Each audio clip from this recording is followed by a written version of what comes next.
Praise the Lord. Praise the Lord. Praise the Lord. परमेश्वर को सारी महिमा, परमेश्वर का सारा आदर। हम परमेश्वर के भवन में आए हैं और आज हमने सुंदर वर्शिप में सहभागी हुए। सुंदर वर्शिप हमने परमेश्वर की आराधना की, परमेश्वर की महिमा की हमने, जिसमें पिता की, पवित्र आत्मा की हमने आराधना की।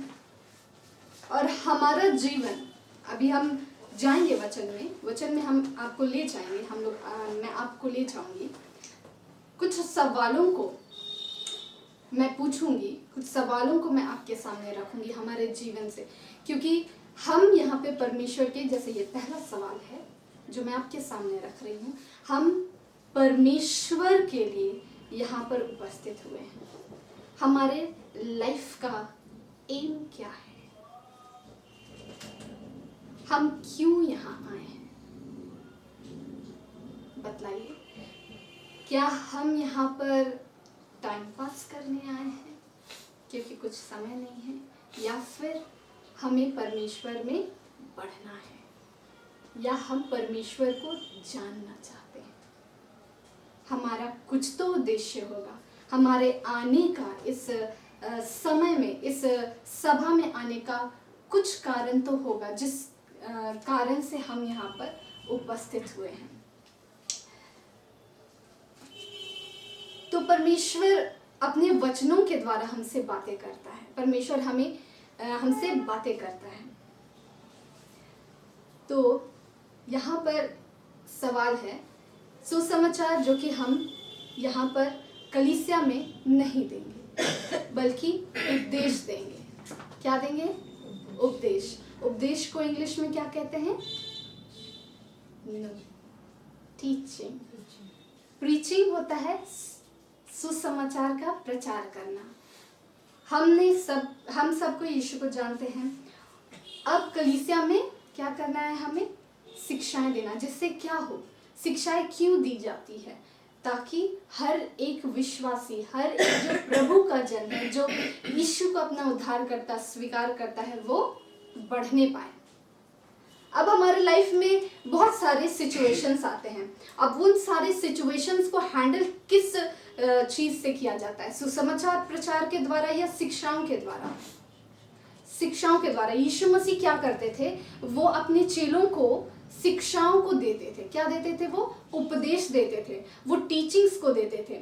जब वो पैराबल्स में बात करते थे, दृष्टांतों में जब वो लोगों से बात करते थे, वो चेलों को उस दृष्टांत का अर्थ बताते थे, यानी कि उसका सारांश बताते थे, उसकी शिक्षा बताते थे कि इससे तुम ये समझो, इससे तुम अपने जीवन में इस प्रकार कार्य करो, इस वचन को तुम अपने जीवन में इस रीति से लो और उसे अप्लाई कर दो, तो तुम बढ़ पाओगे।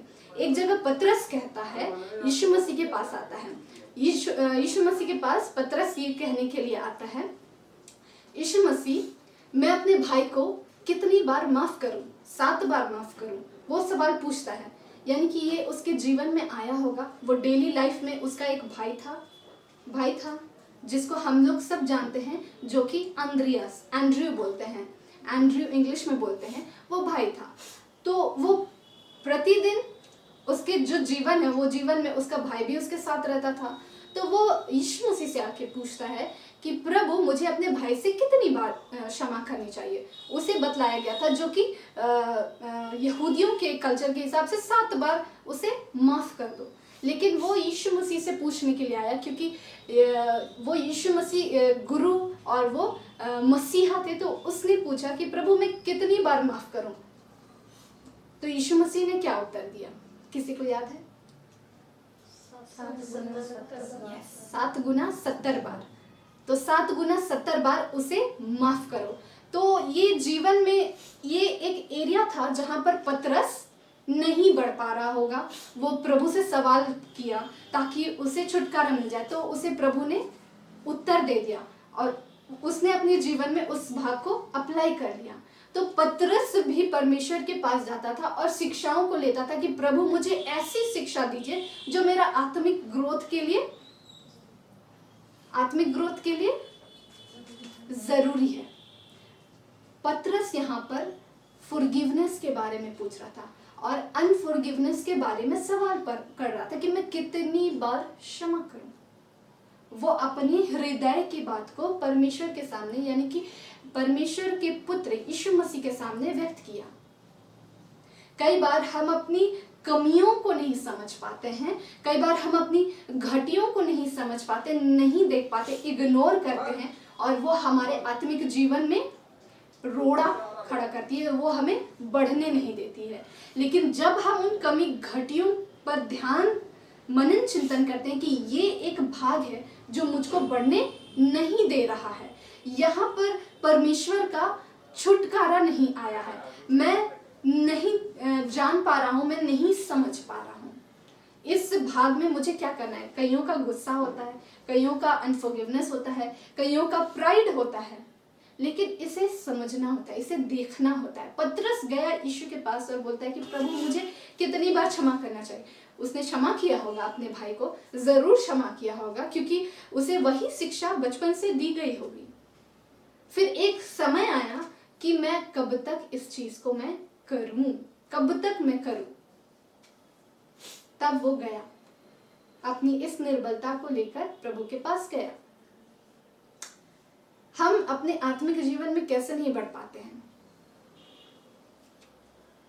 जब हम अपनी कमियों को नहीं एक्सेप्ट करते हैं, ना देखना पसंद करते हैं। अब देखना पसंद, कई लोग ऐसे होते हैं कि बहुत लोग उस कमियों को देखना नहीं पसंद करते हैं और एक्सेप्ट भी नहीं करते। मुझ में तो कोई बुराई नहीं है, मुझ में ये कमी नहीं है, वो भाग नहीं है, लेकिन उसका लाइटर मतलब कि हल्का वाला भाग मेरे में है, उतना बड़ा कमी मेरे अंदर नहीं है। कई लोग इस चीज को नकारते हैं, और यही नकारने की वजह से लोग क्या करते हैं, बढ़ नहीं पाते हैं। तो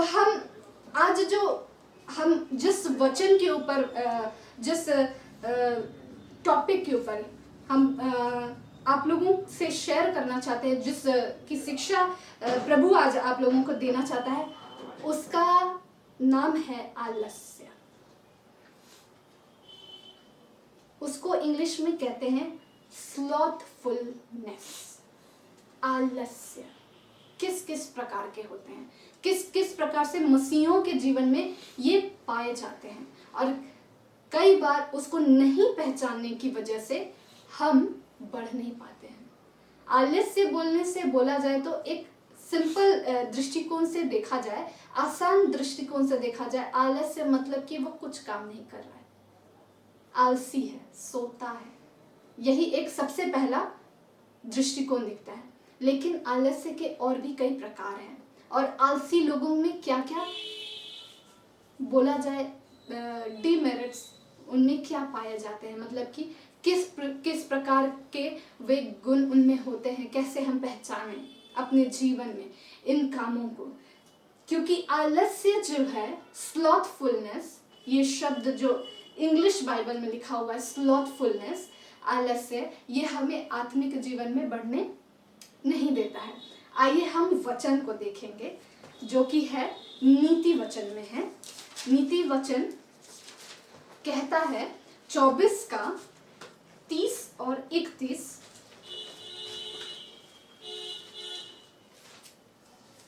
खोलिए।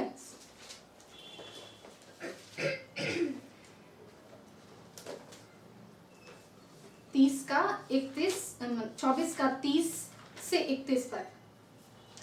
मैं आलसी के खेत के पास से और निर्बुद्धि मनुष्य की दाख की बारी के पास से होकर जाता था, तो क्या देखा कि वहां सब कहीं कंटीले पेड़ भर गए हैं और वह बिच्छू पौधों से ढक गई हैं और उसके पत्थर का बाड़ा गिर गया है। यहाँ पर जो बुद्धिमान है, जो नीति वचन जिसने लिखा है, परमेश्वर के आत्मा ने सुलेमान को बुद्धि दी और उसने इस बात को प्रकट किया।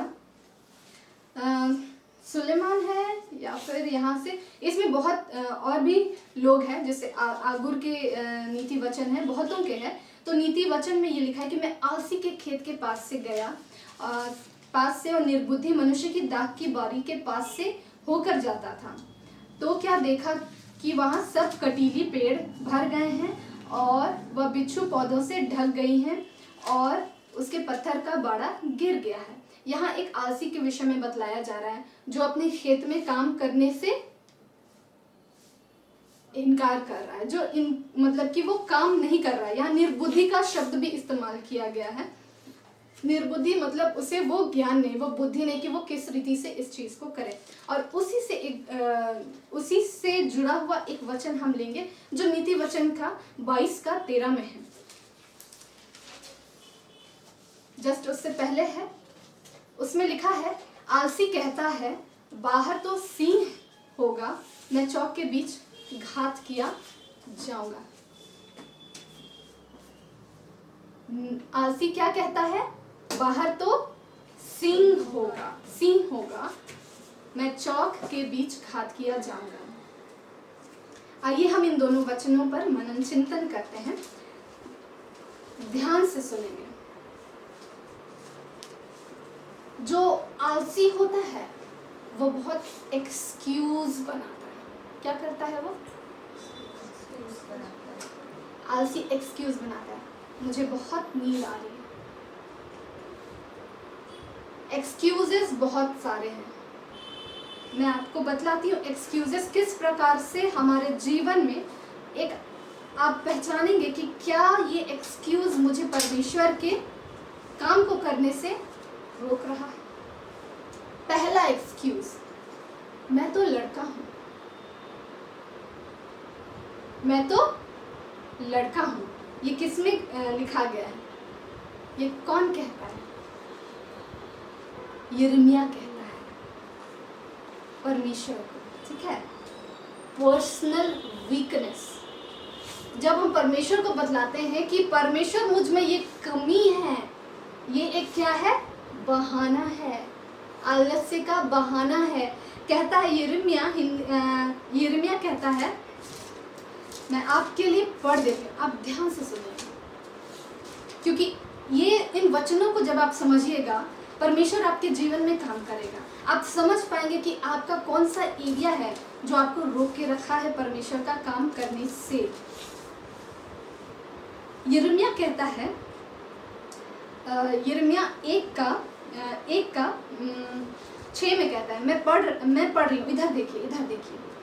तब मैंने कहा, यिर्मयाह कहता है, हाय प्रभु यहोवा, देख मैं तो बोलना भी नहीं जानता क्योंकि मैं लड़का ही हूँ। वो अपना वीकनेस बता रहा है, मैं लड़का हूँ, मतलब मैं बच्चा हूँ, मुझे बोलना नहीं आता है, मुझे कहाँ कैसे बोलना है, मुझे नहीं आता है प्रभु। बड़े लोगों के सामने मैं कैसे प्रचार करूँगा, मैं कैसे जाके कहूँगा कि ये तू कह रहा है। ये पर्सनल वीकनेस, उसका वो वीकनेस है, वो अपना बतला रहा है निर्बलता को, ये एक बहाने के रूप में है। प्रभु आगे क्या कहता है, देखिए परमेश्वर अब्बा ने उसके लिए क्या कहा। 7 में कहता है, परंतु यहोवा ने मुझसे कहा, मत कह कि मैं लड़का हूँ, क्योंकि जिस किसी के पास मैं तुझे भेजूं वहां तू जाएगा और जो कुछ मैं तुझे आज्ञा दूं वही तू कहेगा। यहाँ पर यिर्मयाह अपनी पर्सनल वीकनेस को परमेश्वर को बोलता है, बतलाता है कि प्रभु मैं नहीं कर सकता हूँ, प्रभु मैं नहीं कर सकता। लेकिन करने वाला कौन था? क्या यिर्मयाह को वहां कुछ करना था? क्या यिर्मयाह को अपने से वचन बना के देना था? नहीं, उसे बस वहां पर उपस्थित होना था और जो कार्य उसे दिया गया है करना था। जब हम अपनी पर्सनल वीकनेस को, जब हम अपनी निर्बलताओं को देखते हैं, हमको तो नहीं आता है, हमको तो बजाने नहीं आता है, मैं गा नहीं पाता हूँ, मुझे प्रार्थना करने के लिए शब्द नहीं मिलते क्योंकि मैं निर्बल हूँ, मैं अभी न्यू आया हूँ, अभी प्रभु को मैं जाना हूँ। ये सब पर्सनल वीकनेसेस प्रभु के सामने कुछ नहीं है, ये सिर्फ एक बहाना है, एक आलसी व्यक्ति का बहाना। ठीक है, आप समझ रहे हैं इस बात को कि हमारा पर्सनल वीकनेस कई बार हमें परमेश्वर का योजना पूरा करने के लिए, परमेश्वर जो हमसे चाहता है करने के लिए हमें बढ़ने नहीं देता है। तो हमें इस एरिया को समझना है, हमें समझना है कि क्या मैं अपने पर्सनल वीकनेस को प्रभु के सामने रख रही हूँ, बोल रही हूँ कि प्रभु हम नहीं कर सकते, हम नहीं कर सकते, और अभी तक हम उस चीज़ को कर ही नहीं रहे हैं।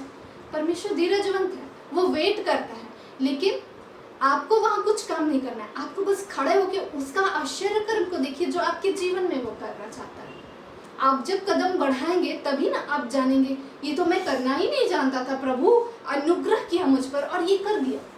तो ये पर्सनल वीकनेस कहीं हमें प्रभु के काम को करने से रोक तो नहीं रहा है, कहीं हम आलस तो नहीं हो रहे हैं। और मैं बतलाती हूँ, और ये एक है पर्सनल वीकनेस। दूसरा पॉइंट, किस प्रकार से हम आलसी लोग एक्सक्यूज बनाते हैं। पर्सनल इनकम्पेटेंसी इसको बोलते हैं, जिसमें हम आपको पढ़ के बताते हैं। मूसा एक्सोडस 3:11 में कहता है,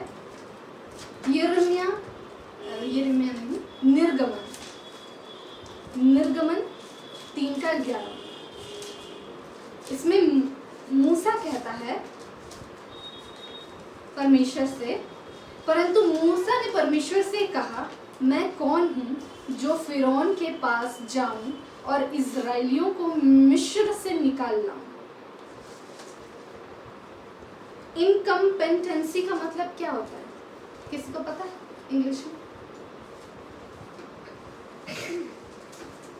इनकम्पेटेंसी उसको हिंदी में क्या बोल सकते हैं? पर्सनल इनकम्पेटेंसी, खुद में कुछ कमी, इस प्रकार से कह सकते हैं, खुद का क्षमता की कमी। हाँ मेरे भाइयों, मेरे बहनों, बतलाइए पर्सनल इनकम्पेटेंसी क्या? मैं स्पेलिंग बतलाऊं आपको? INCOMPETENCY। जी बोलिए।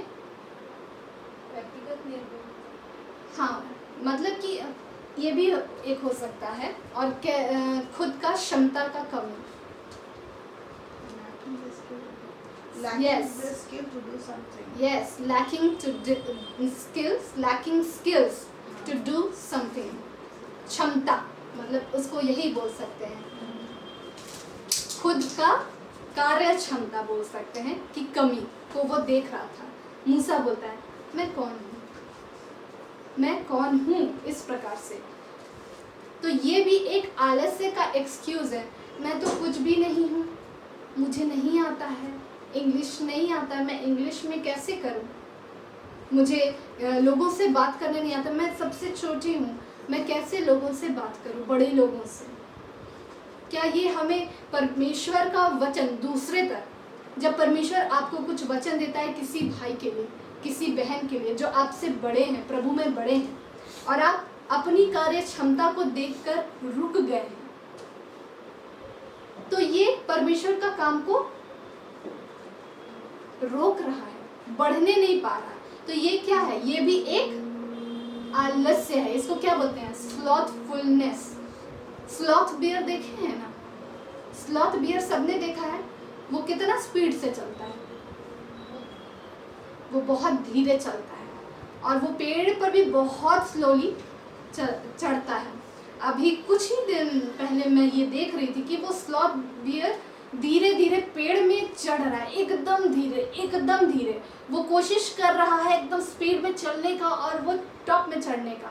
वो भाग रहा था पैंथर से, वो तेंदुआ से वो भाग रहा था। वो या तो वो लाइनस ब्राउन कलर का था या जैगुआर बोल सकते हैं। वो तेंदुआ से, तेंदुआ प्रजाति के जानवर से वो भाग रहा था, और वो बहुत धीरे धीरे चढ़ रहा था, चढ़ रहा था, चढ़ रहा था, बहुत स्लोली। वो आया, उसको पकड़ के ले गया। वो अपना एक हाथ को ऐसे उठाया, उससे पहले ही, रखने से पहले तेंदुआ का वो शिकार बन गया। इससे क्या समझे कि जब हम स्लो हो जाते हैं हम शिकार बन जाते हैं। समझे? जब हम स्लो हो जाते हैं हम शिकार बन जाते हैं। जो स्लॉथ बियर है उसे ऊपर ही में रहना उचित है, क्योंकि वहीं पर वो सुरक्षित रहता है। लेकिन किसी कारणवश उन्हें नीचे आना पड़ता है, लेकिन चढ़ने में बहुत समय लगता है, तब तक उसका घात कर लिया जाता है। मैं ये वीडियो देखी तो ये स्लॉथफुलनेस, ये जो स्लॉथ बियर और ये स्लॉथफुलनेस जो वचन कहता है बाइबल में, ये बिब्लिकल शब्द है जो स्लॉथफुलनेस के बारे में नीति वचन बतलाता है, ये एक्सक्यूजेस को हमारे जीवन में लाता है, एक्सक्यूजेस को लाता है। कई बार हम बहुत एक्सक्यूज़ देने लगते हैं, नहीं मैं तो अभी बच्ची हूँ, मैं तो लड़की हूँ, मैं कैसे करूँ। नहीं, ये बहाना है। आप यकीन मानिए, आपका ये बहाना कई बार आपको उस पावदान में नहीं पहुंचा सकता, उस जगह पे नहीं पहुंचा सकता जहां आपको होना है। आपको इनका ज्ञान रखना है। ये पहला था। दूसरा था कार्यक्षमता, खुद का कार्यक्षमता को देखना कि मुझे स्किल्स नहीं है, मुझ में स्किल की कमी है, यानी कि कार्य क्षमता की कमी है, मैं नहीं कर सकता, जो कि मूसा बोला। परमेश्वर 12 में कहता है, 3:12 में, निश्चय मैं तेरे संग रहूंगा, निश्चय मैं तेरे संग रहूंगा। उसको ढांढस बंधाता है, बोलता है कि जो तुम अपना एक्सक्यूज दे रहा है वो एक्सक्यूज को मत दो मुझे, मैं तुम्हारे साथ हूँ। नहीं तो परमेश्वर बोलता, अच्छा तुम्हें कार्य क्षमता का कमी है, मत जाओ। मैं तो एडुकेटेड पर्सन को ढूंढ रहा था, मैं और ज़्यादा कार्य क्षमता वाले स्किलफुल व्यक्ति को ढूंढ रहा था। नहीं, परमेश्वर कहता है मैं तेरे संग रहूँगा। ये एक्सक्यूज परमेश्वर के सामने नहीं चला और परमेश्वर ने उसे उत्साहित किया कि मैं तुम्हारे संग रहूँगा। ये दूसरा पॉइंट है। तीसरा है लैक ऑफ सोशल पोजीशन, मतलब कि गिदोन के विषय में हम लोग गिदोन के बारे में जानते हैं। यहोवा का दूत उसके पास आता है और क्या कहता है उससे, हे सूरवीर शूरमा। गिदोन क्या कहता है, मैं तो अपने क्लैन में सबसे छोटा हूँ और सबसे वीक हूँ। क्लैन मतलब वंश भी बोल सकते हैं, या फिर क्लैन मतलब कि जैसे कि 12 जो गोत्र थे, 12 जो इज़राइल के गोत्र थे, वो कहता है कि मैं सबसे छोटा में से हूँ और सबसे कमज़ोर गोत्र में से हूँ। पर यहोवा का दूत उससे कहता है, हे सूरवीर शूरमा। मतलब अपना जो पारिवारिक जो दृष्टिकोण से जो कमी है, जो लैक है पोजीशन का, सोशल पोजीशनिंग, कि तुम्हारा परिवार बहुत ही कमज़ोर है, वो भी परमेश्वर के सामने एक एक्सक्यूज़ है कि प्रभु मेरा परिवार तो सबसे छोटा, मैं कमज़ोरों में से कमज़ोर हूँ, मेरा फैमिली को तो कोई पूछता भी नहीं है, मैं कैसे आगे बढ़ूँ। ये भी एक एक्सक्यूज़ है। तीसरा, मेरे परिवार के लोग तो मुझे तुच्छ जानते हैं, लोग मुझे तुच्छ जानते हैं, हमारे परिवार को सब तुच्छ जानते हैं। ये परमेश्वर के सामने एक एक्सक्यूज़ है जो परमेश्वर का काम बढ़ने से रोकता है। हमारे परिवार को लोग इस प्रकार से नहीं देखते हैं, सब स्टैंडर्ड वाले लोग हैं, हम लोग स्टैंडर्ड वाले लोग नहीं हैं, हम लोग नम्र लोग हैं, ज़्यादा हमें आमदनी नहीं है। ये सब परमेश्वर के सामने एक बहाना है। परमेश्वर जो आपको काम करने के लिए दे रहा है वो इसलिए आपको चुना है क्योंकि परमेश्वर काम करना चाहता है, आपको बस वहाँ पर उपलब्ध होना है। ये तीसरा एक्सक्यूज है, ठीक है। अब हम आगे बढ़े। चौथा एक्सक्यूज आलसियों का, जो कि आपका अभी मैच करेगा। हम लोगों ने अभी प्रोवर्ब्स में पढ़ा है, डिफिकल्टीज ऑफ द अंडरटेकिंग, मतलब कि जो कहता है यिर्मयाह 22:13 में क्या कहता है कि आलसी क्या कहता है कि बाहर तो सिंह होगा, मैं चौ के बीच खा किया जाऊंगा। परमेश्वर आपको रिस्पॉन्सिबिलिटी दे रहा है, आप ये काम करो, और आप उस काम करने की वजह से जो परेशानियों में आएंगे उससे आप डर रहे हैं। डिफिकल्टीज ऑफ अंडरटेकिंग, मतलब कि जो काम आपको दिया जाता है उस काम के पीछे छिपा भय, डर। जैसे कि बहुत ही सुंदर है ये बात कि मैं घात किए जाऊंगा, कि उसको कह रहा है, आलसी कह रहा है, बाहर तो सिंह है, मतलब कि चौक में सिंह है। इसको किस प्रकार से परमेश्वर बतलाता है, काम दिया जा रहा है, जस्ट फॉर मैं एग्जाम्पल बतला रही हूँ, दुष्ट आत्माओं को निकालना, किसी के लिए प्रार्थना करना। कलीसिया में एक भाई है, मैंने सुना है, ये सब एक्सक्यूज है, उसे समझना है और जानना है। मैं प्रार्थना नहीं कर सकता, मैं उसका काउंसलिंग नहीं कर सकता, क्यों? क्योंकि मुझे नहीं आता है, मैं खुद अटैक में आ जाता हूँ, मुझ पर अटैक होने लगता है। तो इस डर के कारण वो परमेश्वर का काम नहीं करता है। कलीसिया में भाई है, ये एक आलसी का गुण है। गुण क्या बोले, अवगुण है।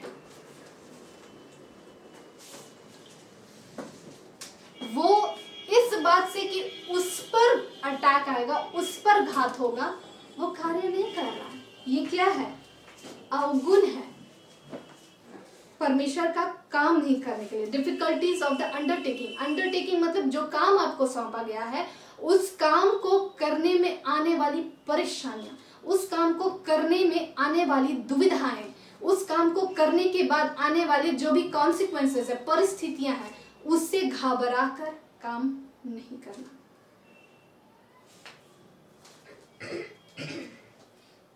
प्रार्थना करने के लिए नहीं कर सकते क्योंकि हम नहीं जानते। ये सब एक बहाना है, आलसी का बहाना है।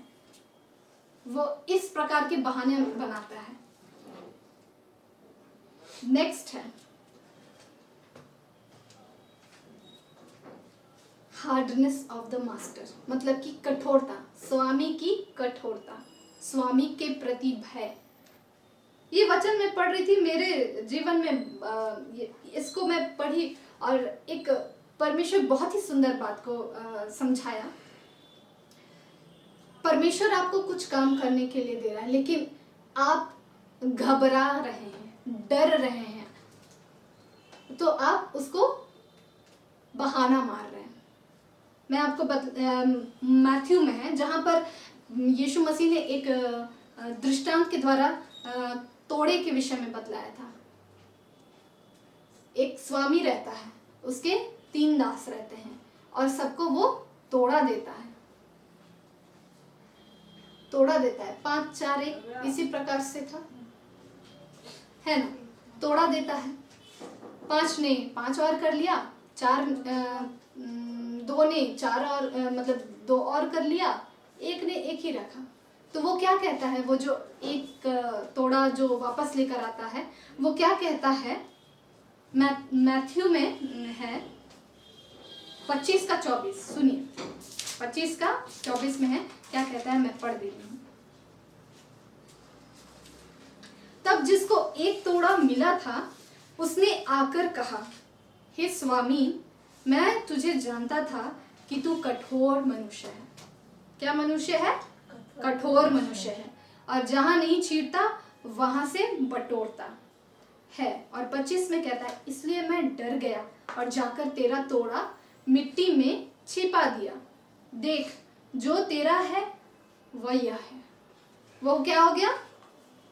डर गया, अपना कठोर स्वामी से वो डर गया। कठोर स्वामी से डर के कारण वो अपना तोड़ा को बढ़ा नहीं पाया, उस डर के कारण। ये एक आलसी का निशानी है। वो कहता है कि हम अगर बढ़ाएंगे, वो स्वामी इतना कठोर है, वो मुझे ये कुछ कह दिया, वो कुछ कह दिया, नहीं तुमको नहीं आता है अच्छा से, नहीं ये और वो कुछ तुम्हारा कुछ गलती को बतलाने लगा, तो उस कठोरता के कारण वो आगे नहीं बढ़ पा रहा है। अगर कोई भी स्वामी, कोई भी गुरु, कोई भी अगुआ जब हमें सिखलाता है तो हमें क्या करना चाहिए? डर जाना चाहिए या फिर हमें आगे बढ़ना चाहिए, उस पर और काम करना चाहिए? क्या करना चाहिए? अच्छा ये बताइए, जब आप लोग को मतलब कि जब कलीसिया में हम सबों को, इवन मी, हम सबों को जब अगुआ परमेश्वर की ओर से बोलता है, कुछ कमियों को बतलाता है, तो क्या अनुभव होता है? डर का अनुभव होता है या फिर और मुझे उस पे काम में करना है ये सोचते हैं, या फिर आप ये सोचते हैं ये क्या कह रहे हैं? क्या होना चाहिए हमारा कि हमें इसमें और काम करना चाहिए? कई लोग डर जाते हैं, कई लोग डर जाते हैं और कलीसिया नहीं आते हैं। कई लोग डर जाते हैं और कलीसिया नहीं आते हैं। क्यों? क्योंकि उनका कमी घटी को क्या किया गया? बताया गया। क्या कमी घटी बताना बुरा चीज है या अच्छा चीज है? बिल्कुल, जब उसको बढ़ाने के उद्देश्य से परमेश्वर की ओर से अगुआ बोल रहा है कि वो बढ़े, तो वो क्या है? उन्नति का चिन्ह है। वो परमेश्वर चाहता है बढ़ाए। लेकिन कई जगह ऐसे भी होते हैं कि कोई कोई ताना मारने के लिए भी देते हैं, तो वो चीज अलग बात है। लेकिन हम जहाँ तक मतलब कि हम जिस कलीसिया में हैं, परमेश्वर हमें क्या करता है? हमें बढ़ाने के लिए अगुआ के द्वारा हमसे बातें करता है। तो हमें इस बात को भी समझना है कि हम अगर डर रहे हैं तो हम एक तरह से एक्सक्यूज को परमेश्वर के सामने ला रहे हैं। उस डर के द्वारा हम परमेश्वर का काम को रोक रहे हैं, हम नहीं कर रहे हैं। तो हमें समझ जाना है और उस चीज से हमें हट जाना है। दूसरा है, मतलब दूसरा नहीं, ये आगे का है, pressure of business. Pressure of business मतलब इसका वचन के द्वारा हम आपको समझाएंगे, जिसमें लूका में कहता है, लूका में है, लूका का 14 का 20 में है, 14 का 20 है, 19 है, 18, 19, 20 आप देख सकते हैं, खोल लीजिए सब। 14 लूका, 18, 19, 20। पर वे सब के सब क्षमा मांगने लगे। पहले ने उससे कहा, मैंने खेत मोल लिया है और अवश्य है कि उसे देखूं। मैं तुझसे विनती करता हूँ, मुझे क्षमा कर दे। दूसरे ने कहा, मैंने 5 जोड़े बैल मोल लिए हैं और उन्हें परखने जाता हूँ। मैं तुझसे विनती करता हूँ, मुझे क्षमा कर दे। एक और ने कहा, मैंने विवाह किया है इसलिए मैं नहीं आ सकता। ये लोग क्या एक्सक्यूज दे रहे हैं कि मैंने खेत मोल लिया है, अपना काम, बिजनेस, मुझे ये बिजनेस देखना है, मुझे ये देखना है, मेरा जॉब है, सुबह 9 बजे से लेकर 5 बजे तक मैं कैसे आऊँ। दूसरा कहता है जोड़े बैल लिए हैं, 5 जोड़े बैल लिए हैं, उसे परखने जाता हूँ। मतलब अपने काम को एक्सक्यूज बना रहा है, ये काम है, वो काम है, ये काम है, वो काम है, बच्चे हैं, मेरे बच्चों को संभालना है, अभी अभी विवाह हुआ है, अब अभी पत्नी के साथ हूँ। ये सारे क्या है? एक्सक्यूजेस है। क्या परमेश्वर 24 घंटे नहीं देता है हर एक को? क्या उसमें से आप परमेश्वर को कुछ घंटे नहीं दे सकते? क्या उन घंटों को देने के कारण आपका वो काम में बाधा पड़ रहा है, रुकावट आ रहा है, या आपको बिजनेस में घाटा हो रहा है? बिल्कुल। परमेश्वर आपके बिजनेस में तब आशीष देगा जब आप उसको समय देंगे। कई ऐसे बिजनेसमैन लोग हैं जो प्रभु का भय मानते हैं, प्रभु की सभा में आते हैं। हमें देखना है ये सारे एक्सक्यूजेस क्या हमें परमेश्वर का संगति करने में, पर्सनल जब हम बैठने जाते हैं या फिर कलीसिया में आते हैं, पर्सनली हम समय दे रहे हैं कि नहीं, कलीसिया में हम समय दे रहे हैं कि नहीं, प्रभु को हम विशेष करके समय दे रहे हैं कि नहीं। क्या हमारा वो विचार, अरे ये काम है, अरे ये काम है, अरे वो काम है, अरे ये काम है, इस कामों के कारण हम परमेश्वर का काम तो नहीं ना रोक रहे हैं।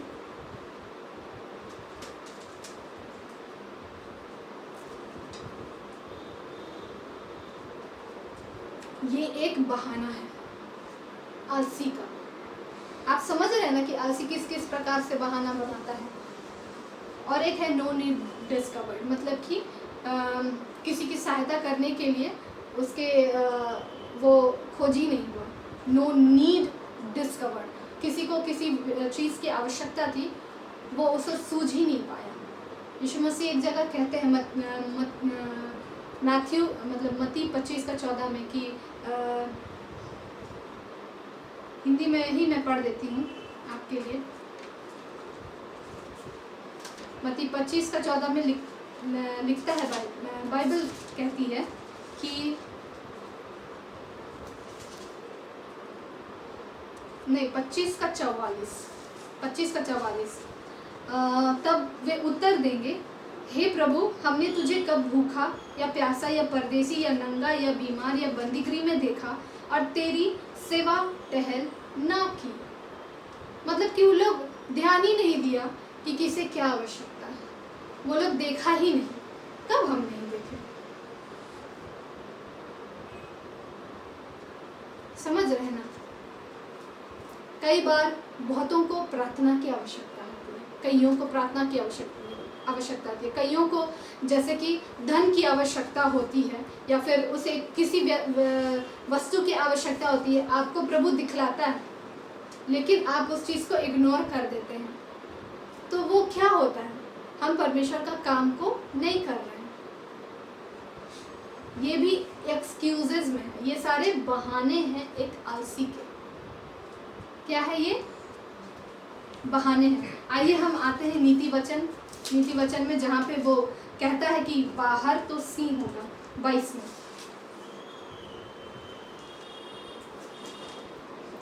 आप समझ गए ना इन बहानों को? आप समझ गए ना? बिल्कुल, अच्छी बात है, प्रभु को सारी महिमा। कि आलसी कहता है बाहर तो सिंह होगा, मैं चौक के बीच घात किया जाऊंगा।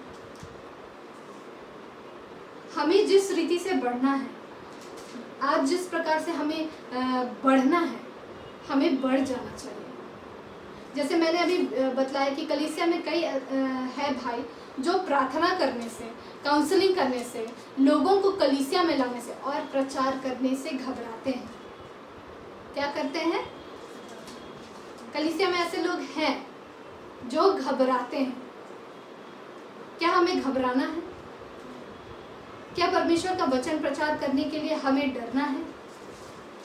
या फिर हमें इन बहानों का, जो अभी परमेश्वर ने आपके सामने बतलाया, मैं लड़का हूँ, मुझे नहीं आता है, ये सब बहाने इस्तेमाल करने हैं किसी आत्मा को बचाने के लिए?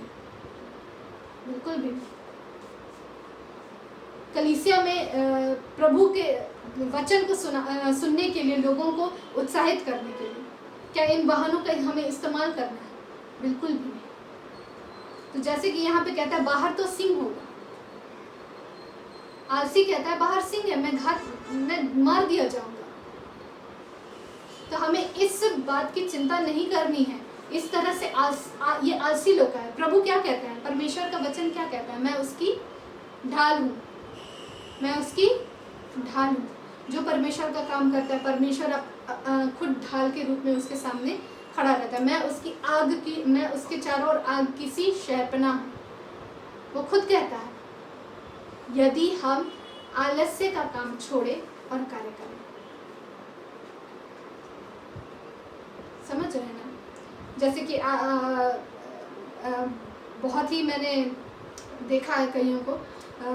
इस मामले में मैंने एक भाई से कहा कि भाई चलो तुम उस भाई के लिए, तुम उस भाई को काउंसलिंग करो, उसका तुम काउंसलिंग करो, प्रभु का वचन सुनाओ, कलीसिया में लाओ। संगति ज़रूरी है, संगति ज़रूरी है। जब एक चलता है प्रभु में, 2 चलते हैं, 3 चलते हैं, 4 चलते हैं, तो जो नया आता है ना, उसमें खुद हियाव आने लगता है। वो देख देख के चलना सीखना शुरू कर देता है। संगति में ऐसा प्रभु रखा है और प्रभु इस संगति के द्वारा ऐसे बढ़ाता है। इसीलिए प्रभु कहता है कि संगति ज़रूरी है, फेलोशिप। तो मैंने उस भाई को बोला कि तुम उसका काउंसलिंग करना, जो उसका दोस्त था। तो उसने साफ तौर से कह दिया मुझसे, नहीं, मुझसे ये नहीं होगा। मुझे बोलना भी नहीं आता, मुझे उतना वचन भी नहीं आता है। और जब वो बात करता है तो उसका बात मुझ पर हावी हो जाता है और उसकी बातों को मैं सोच सोच कर मेरे अंदर अटैक्स आने लगते हैं। अब बताइए, वो भाई जो आ रहा है, परमेश्वर का वचन अगुवा के द्वारा उसे दिया जा रहा है, जीवित वचन दिया जा रहा है, और वो बाहर जाके कहता है कि जो भाई प्रभु में नहीं आ रहा, प्रभु में नहीं है, उसकी बातों को सुन के वो डिस्ट्रैक्ट हो रहा है, वो अटैक में आ रहा है। तो इसका मतलब वो क्या है? वो वचन नहीं सुन रहा है ठीक से, वो अप्लाई नहीं कर रहा है, वो उस उपस्थिति में ही नहीं रह रहा है, बस वो यहाँ पे सुन रहा है और जा रहा है। क्या ये उसके लिए उन्नति का कारण बन रहा है? नहीं, हमें ऐसा नहीं करना है। मुझे बड़ा ही आश्चर्य हुआ जब उसने कहा कि मुझसे ये नहीं होगा। अच्छा बताइए, कलीसिया में जब हम आए हैं, प्रभु आपको कोई काम देगा तो आप क्या प्रभु को बोलेंगे कि प्रभु मुझसे ये नहीं होगा, मैं नहीं करना चाहता हूँ, आप मुझे बस जॉब दे दीजिए, मेरा विवाह कर दीजिए, बस इतना काफ़ी है मेरे लिए।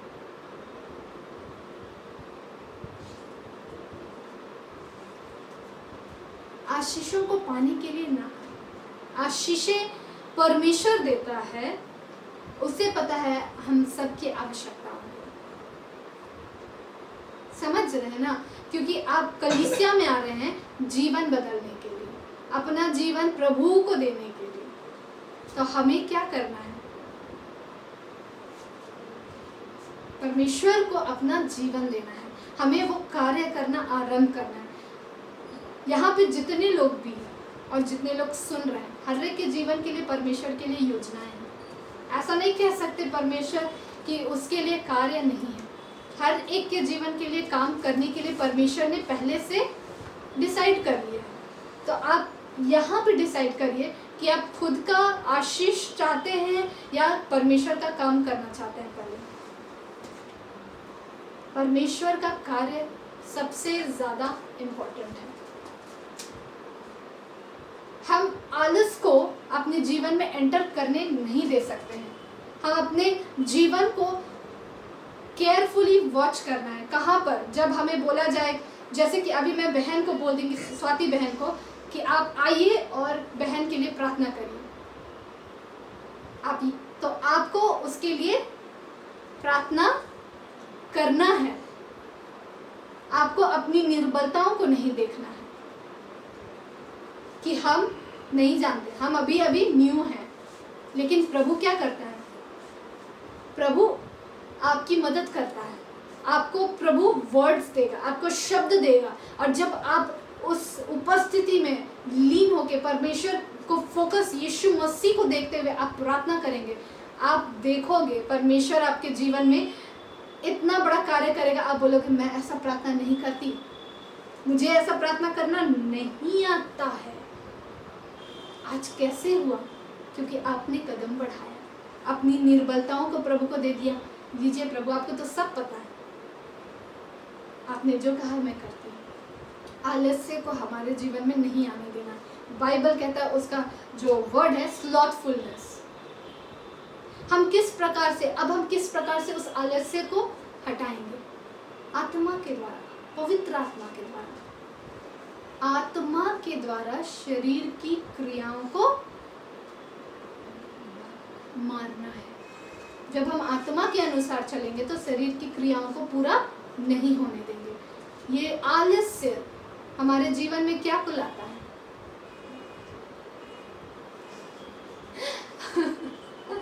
ये आलस्य हमारे जीवन में हमें शिकार बना देता है। हमने देखा ना स्लॉथ बियर का, जो मैंने अभी देखा कि वो कैसे तेंदुआ के द्वारा घात किया गया। हम घात किए जा सकते हैं जब हम बहुत धीमी रफ्तार से चलेंगे। हमारा आत्मिक जीवन भी इस आलस्य के कारण धीमा हो जाता है। क्या हो जाता है? धीमा हो जाता है। जब हम प्रभु में आए उस समय जब हम बढ़ाना चाहता है प्रभु, वो चाहता है कि हम अभी PhD करके बैठे और अभी तक हम अभी 10th नहीं लिखे हैं। समझ रहे हैं ना? प्रभु चाहता है कि हम क्या कर ले, PhD, जो सबसे हाईएस्ट पढ़ाई है, PhD कर ले और 10th भी नहीं लिखे। तो वो किस प्रकार से होता है? कई बार आलस्य की वजह से, कई बार इन बहानों की वजह से, जब हम नहीं समझ पाते ये बहाना हमको परमेश्वर का काम करने से रोक रहा है। आप सभी ट्रैफिक लाइट देखे हैं? सब देखे हैं? उसमें कितने रंग होते हैं? 3 रंग होते हैं, लाल, पीला और हरा। ऑरेंज नहीं बहन, लाल, पीला, हरा, ये ट्रैफिक लाइट का सिग्नल है। लाल मतलब रुको, पीला मतलब तैयार रहो, हरा मतलब जाओ। हमारे जीवन में भी ऐसे ही होता है। कभी लाल से हरा होते हुए देखे हैं? ट्रैफिक लाइट को लाल जल रहा था, डायरेक्ट हरा। जब वो ट्रैफिक लाइट खराब होता है तब इस प्रकार से। लेकिन जो उसका सीक्वेंस है, पीला इसलिए रखा है ताकि एक्सीडेंट ना हो, सोच समझ कर पीला रखा गया है ना। लोग गाड़ी स्टार्ट करेंगे, नहीं तो लाल हुआ अचानक से हरा। क्योंकि देखिए आप यहाँ पे भारत देश में ऐसे होता है कि हरा हो गया है तो सब जा रहे हैं और अब लाल हो गया है तो जो पीछे में जो बचे हुए रहते हैं हम भी लटक लेते हैं ये हरे वाले लोग के साथ में, तो वो लोग भी चलते चला जाता है, जबकि उनको वहीं पे स्टॉप हो जाना है ना। लेकिन वो लोग भी आगे चले जाते हैं। ऐसा होता है, हमने कई बार देखा है। तो उससे क्या होती है? एक्सीडेंट होने की संभावना बहुत ज़्यादा होती है। आपने देखा है? तो क्या सीक्वेंस है? और एक बता रहे हैं, जो रात में ट्रैफिक लाइट लाल, पीला, हरा नहीं होता है। रात के समय में 9 बजे के बाद क्या एक रंग दिखलाता है? पीला।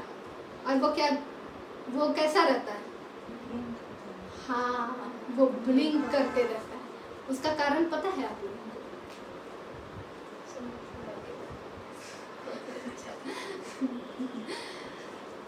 मुझे नहीं पता था, मेरे भाई ने बतलाया। पीला मतलब कि रोड क्लियर है, उस समय कम व्हीकल्स चलते हैं, कम कारें, कम वाहन चलते हैं, तो आप अपना देख के, खाली रास्ता है, आप अपना देख लीजिए खुद और आप सावधानी से पार करिए। रास्ता क्लियर है, मतलब कि कोई ट्रैफिक नहीं है, बस आपको पार होना है। कुछ दिन पहले मेरे भाई ने बतलाया था, ये पीला लाइट क्यों जलता है? मैं पूछ रही, ये क्या हो गया, ये खराब हो गया क्या? नहीं, वो ऑटोमेटिक उसमें सेट है। 9 बजे के बाद उसका सिग्नल वैसे है और उस समय लोग अपना सावधानी पूर्वक चलाते हैं। हमारा आत्मिक जीवन भी वैसे ही है। जब लाल रहता है तो परमेश्वर कहता है रुको। पीला का मतलब होता है तैयारी कर लो, प्रार्थना करने के लिए जाना है। तो आप प्रार्थना करने के लिए आपके पास क्या होना चाहिए? मेन चीज क्या होना चाहिए प्रार्थना करने के लिए? बोलिए।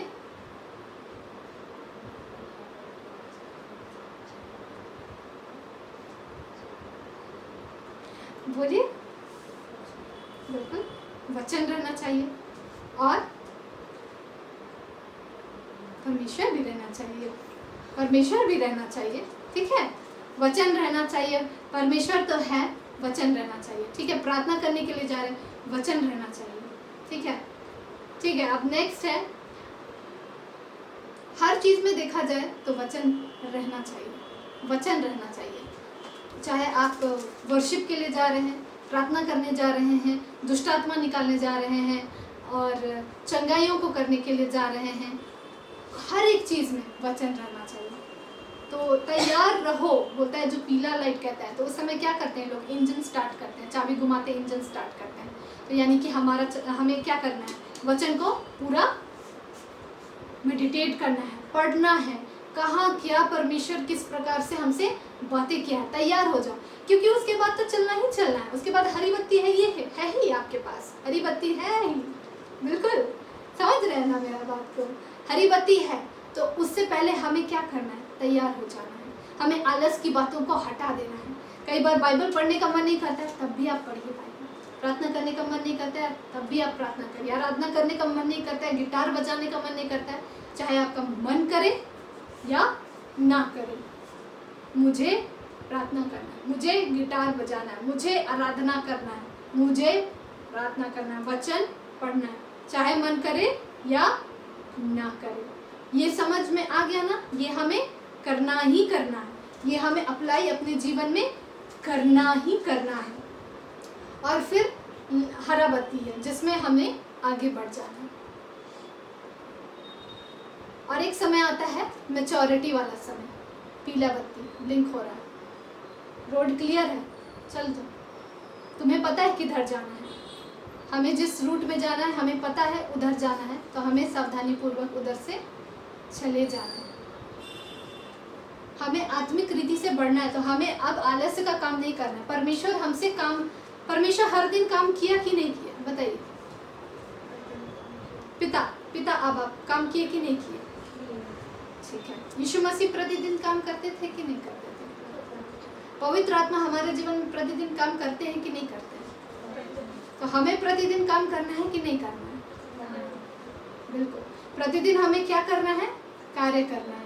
एवरी डे वो प्रोसेस है। तो परमेश्वर हमें इन बातों के द्वारा सिखलाता है, हमें आलसी नहीं होना है, स्लॉथफुल नहीं होना है। क्या बोलते हैं?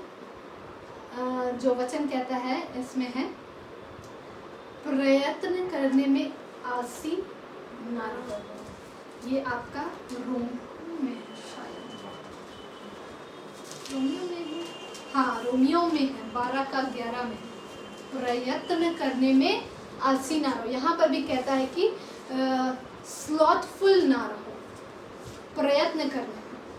अच्छा, प्रयत्न करने का तात्पर्य क्या समझे आप लोग? इसका मीनिंग क्या समझे? प्रयत्न करना मतलब परफेक्शन। क्या प्रयत्न करना परफेक्शन गिना जाता है? परफेक्शन मतलब कि प्रयत्न एकदम परफेक्टली आप काम कर रहे हैं। प्रयत्न मतलब स्ट्राइविंग, मतलब कि उस काम को करते रहना। प्रार्थना करना नहीं आता है, आप प्रार्थना करना सीखिए, प्रार्थना करते रहिए। एक समय आएगा आप प्रार्थना करना सीख जाएंगे, क्योंकि पवित्र आत्मा आपके अंदर में है। कौन आपके अंदर में है? पवित्र आत्मा। और वो कौन है? प्रार्थना सिखाने वाली आत्मा है, पवित्र आत्मा। इन प्रयत्न करने में आलसी ना हो, आत्मिक उन्माद से भरे रहो। हम सब प्रभु के लिए कार्य करना चाहते हैं कि नहीं? मतलब खर्च होना चाहते हैं कि नहीं? होना चाहते हैं। मुझे तो एक बहन बहुत ज़्यादा एक्साइटेड लगी, मुझे इस कलीसिया में एक बहन एक्साइटेड लगी, यस, उसकी बुलेट दबा दी। क्या हम परमेश्वर के लिए खर्च होना चाहते हैं कि नहीं? चाहते हैं। बिल्कुल। तो हमें यही उत्साह से, जिस उत्साह से आपने अभी कहा, यही उत्साह को कायम रखना है। क्या रखना है? कायम। मैं फिर से पूछूंगी, क्या हम परमेश्वर के लिए खर्च होना चाहते हैं कि नहीं? चाहते हैं। बिल्कुल, यही उत्साह को हर बार हमें कायम रखना है। कंटिन्यूटी। आत्मिक उन्माद से भरे रहो। तो आत्मिक उन्माद कहाँ? बाहर से आएगा कि अंदर से आएगा? जब हम अंदर से उत्साहित होंगे, परमेश्वर के लिए हमें खर्च होना है। हमें उस आलसी मनुष्य की जैसा नहीं होना है जो डरता है, बाहर सिंह है, मैं घात किया जाऊंगा। अरे परमेश्वर मेरी ढाल है, मुझे डरना नहीं है, मुझे घबराना नहीं है, मुझे स्लॉथफुल नहीं होना है। मैं आत्मिक उन्माद से भरा रहूंगा। मैं क्या रहूंगा? और आगे क्या कहता है? प्रभु की सेवा करते रहो। कब प्रभु की सेवा हम करते रहेंगे? जब प्रयत्न करने में आलसी नहीं होंगे, जब हम आत्मिक उन्माद से भरे रहेंगे, तब हम सही रीति से परमेश्वर की सेवा करेंगे। समझे इस बात को? जब हम प्रयत्न करेंगे, जैसे कि इस कलीसिया में नए लोग आते हैं, बोलते हैं कि हम तो अभी नए हैं, हमको प्रार्थना करना नहीं आता, हम कैसे प्रार्थना करेंगे किसी के लिए? अभी आप ही को बोल दूंगी, आप अगुआ के लिए बैठ के प्रार्थना करिए, खड़े होके करिए। लगा ना धक? हृदय में लगा ना? यहाँ पे धक सा लगा? यही धक नहीं लगना है। जब आप प्रेम से भरेंगे, मुझे आशीष देना है, क्योंकि इनके द्वारा मुझे आशीष मिली है, परमेश्वर ने खड़ा किया। तो आशीष की बातों को हम क्यों नहीं कह पाएंगे? डर किस बात का? मारेगा तो नहीं, गलत बोला छड़ी निकाल के तुम यहाँ पे गलत वचन बोलिए, तुम ठीक करो, ये सब चीज़ नहीं होगा। परमेश्वर, जब आप प्रेम से भरेंगे कि हाँ परमेश्वर, और आप आत्मिक उन्माद से, प्रयत्न करने में आलसी नहीं रहेंगे, आत्मिक उन्माद से भरे रहेंगे, आप प्रार्थना कर लेंगे। जब आप प्रेम से भरे रहेंगे, आपके अंदर उत्साह रहेगा, हाँ मुझे बोला गया, मैं ज़रूर करूँगी, मैं आज आशीष दूंगी अपने अगुआ को, मैं आशीष दूंगी, मैं अपने कलीसिया की बहनों को आशीष दूंगी, यस मैं अपने भाइयों को आशीष दूंगी जो प्रभु में है, ये उत्साह है तब। लेकिन जब आप यहाँ पे बोलेंगे मैं तो नहीं चाहती, आपका उत्साह कम होने लगेगा, मैं तो कमज़ोर हूँ, मुझे वचन का ज्ञान नहीं है, मैं क्या प्रार्थना करूँगी, मैं तो अभी अभी न्यू हूँ, तो आपका उत्साह क्या होते जाएगा, कम होता चला जाएगा, है ना। ये एक सोच बस आता है, उसके बाद देखिए आपका उत्साह कैसे हो जाता है। कम होता है जब हम अपनी निर्बलताओं को, पर्सनल वीकनेस को सामने रख देते हैं। आत्मिक उन्माद से भरे रहो, प्रभु की सेवा करते रहो, तब हम सही रीति से परमेश्वर की सेवा कर पाएंगे। यहाँ पे प्रयत्न करने के विषय में लिखा है, यानी कि वो परफेक्शन में बढ़ते चला जाएगा। जब हम प्रयत्न करते जाएंगे, स्ट्राइव या फिर कोशिश नहीं बोल सकते हैं, कोशिश बहुत मतलब कि वो कोशिश नहीं बोल पाएंगे, लेकिन स्ट्राइविंग मतलब कि उस चीज़ को करते रहना। जब आप उसमें परफेक्ट नहीं है फिर भी आप उस चीज़ को कर रहे हैं, प्रभु पर भरोसा रखते हुए कि प्रभु मैं आपके लिए कर रही हूँ, तो परमेश्वर आपको अनुग्रह देगा उस कार्य को करने के लिए। समझ रहे हैं ना आप लोग? प्रभु को सारी महिमा। तो इन सब कार्यों के द्वारा हम परमेश्वर को महिमा दे सकते हैं। आलस्य और एक्सक्यूजेस, आलस्य एक्सक्यूज को लाता है, हम बिजी है, हम नहीं समय दे पा रहे हैं अभी, नहीं, मेरा पर्सनल वीकनेस नहीं, मेरा लैक ऑफ जो कार्यक्षमता की कमी नहीं, ये सब कुछ परमेश्वर पिता के सामने, यीशु मसीह के सामने, पवित्र आत्मा के सामने कुछ भी नहीं है। आप बस उन पर फोकस रखना ही है कि हाँ मैं उसे देख रहा हूँ। परमेश्वर ने मूसा को सिखाया, यिर्मयाह को सिखलाया, मत कह कि मैं लड़का हूँ। परमेश्वर हमें भी सिखलाता है। अब हमें बढ़ना है, क्या करना है हमें? अब हम सब अपने जीवन में आलस्य के कामों को जांचेंगे। क्या करना है? उस पर स्पाई करना है। क्या करना है? एकदम जासूस की तरह, क्या ये मेरे जीवन में आलस को ला रहा है? आज सभा है, आज मुझे मन नहीं कर रहा है, मैं नेक्स्ट टाइम मन नहीं कर रहा है, क्या ये आलस है? इस चीज़ को ध्यान देना है और इस चीज़ को क्या करना है? हटा देना है। आज मेरे पास कोई आया है मेरे घर पर, वचन अंदर से प्रभु उभार रहा है कि मुझे उसे वचन सुनाना है, पर मैं घबरा रही हूँ, तो इस चीज़ को क्या करना है? हटा देना है। क्या करना है? हटा देना है।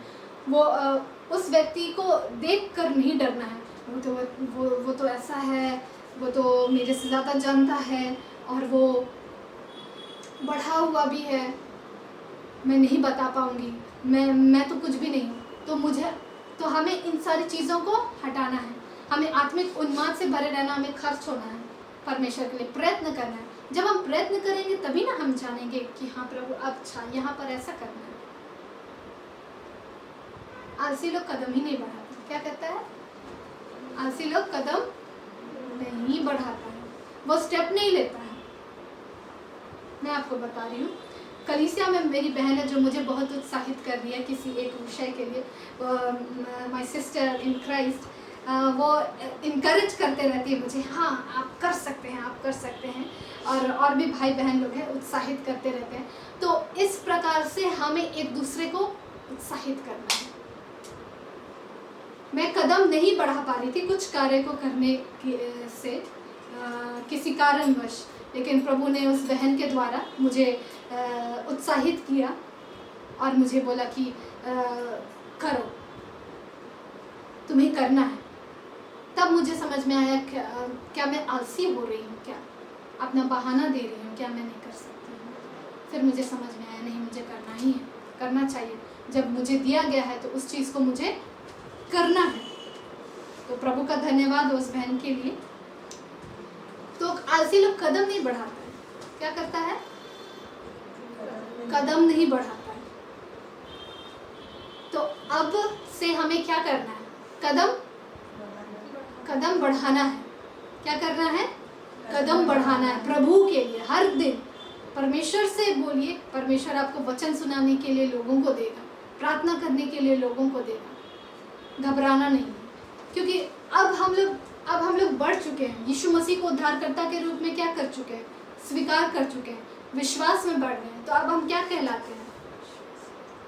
क्या कहलाते हैं? यस, विश्वासी कहलाते हैं। और विश्वासी कार्य करता है, विश्वास में बढ़ता चला जाता है। तो अब हमें करना है, उन सत्य को जब जानेंगे, सत्य स्वतंत्र कर देगा। इन सारी चीज़ों को जब हम जानें, जो परमेश्वर बतलाए कि किस प्रकार से एक आलसी एक्सक्यूज़ बनाता है, ये सारे एक्सक्यूजेस हमें परमेश्वर को काम करने से रोक देते हैं। तो प्रभु को सारी महिमा, प्रभु को सारा आदर, परमेश्वर को सारा धन्यवाद। आइए हम भाई बहन अनीशा के द्वारा प्रार्थना में वो हमारी अगुवाई करेगी। हम प्रार्थना में जाएंगे, उसके लिए हम लोग सब कोई खड़े हो जाएं।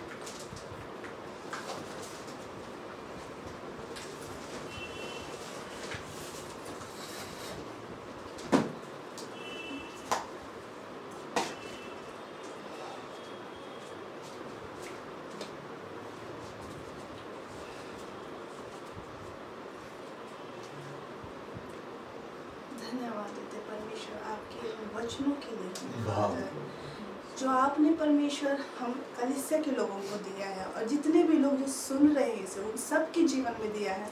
हम आपको धन्यवाद देते हैं परमेश्वर। लॉर्ड होली फादर, जैसे कि अपने वचनों के द्वारा हमें उत्साहित किए और हमें ये कहा कि अब तुम कदम बढ़ाओ, अब तुम स्टेप बढ़ाओ, अपनी निर्बलता को मत देखो, अपनी निर्बलता को बिल्कुल भी नहीं देखो, वीकनेसेस पर अपना ध्यान और मन ना लगाओ, लेकिन परमेश्वर की ओर लगाओ, क्योंकि वो हमारे साथ है और वो हमारे संग है और वो हमारी अगुवाई कर रहा है। प्रयत्न करने में आलसी ना रहो, लेकिन हम आगे और आगे बढ़ते चले जाएं।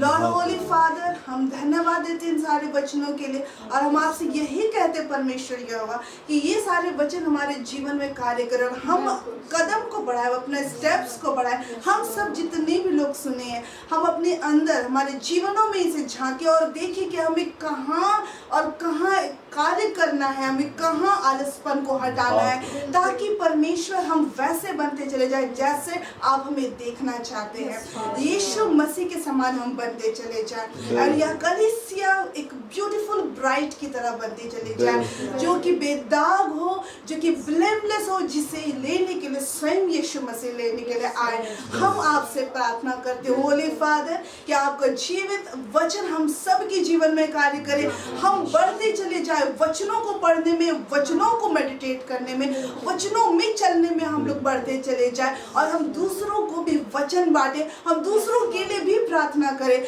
हम दूसरे लोग की भी प्रभु, हम दूसरों को भी वचन बांटे जिन्हें वचन की आवश्यकता। हम बिल्कुल भी पीछे ना हो, लेकिन आपके लिए कदम को बढ़ाते चले जाए परमेश्वर, क्योंकि तू चाहता है, क्योंकि पिता आप कहते हैं अपने बारे में कि मैं काम कर रहा हूँ। यीशु मसीह आपके बारे में बताते कि मैं काम कर रहा हूँ। यीशु मसीह भी कहते जैसे मेरे पिता काम करता है मैं भी कर रहा हूँ काम। और आप हमारी कलीसिया के लिए भी कहते हैं जैसे मैं काम करता हूँ पिता काम करता है वैसे तुम भी कार्य करो।